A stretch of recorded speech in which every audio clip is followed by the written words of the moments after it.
Okay, I will do my best to show you this removal in one take. There's a bit of prying that's involved when you go to try and take the clutch hub off of the pulley area.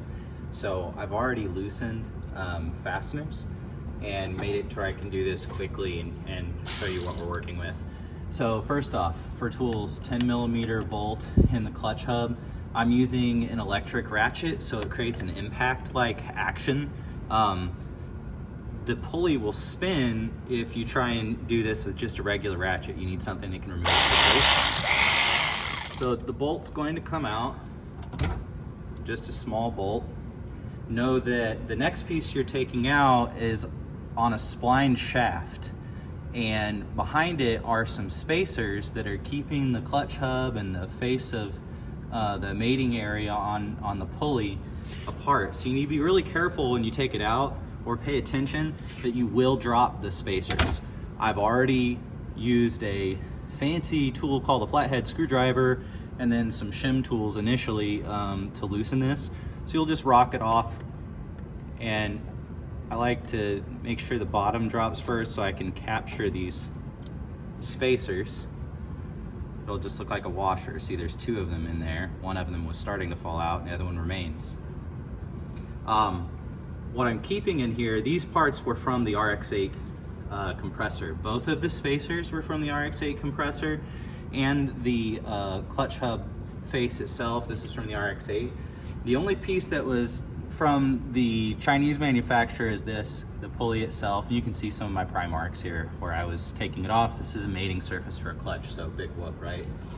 To get this piece off, you're gonna need some circlip pliers, right?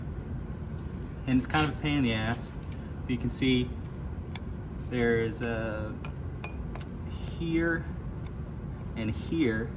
We need to get onto the circlip, and as soon as this is off, the entire pulley can come off over the magnet.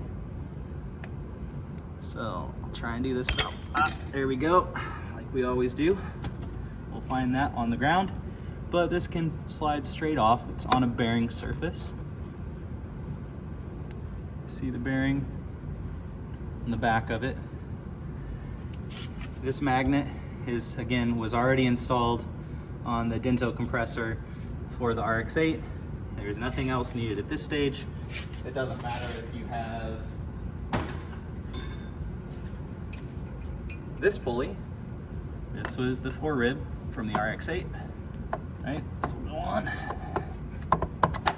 like so, or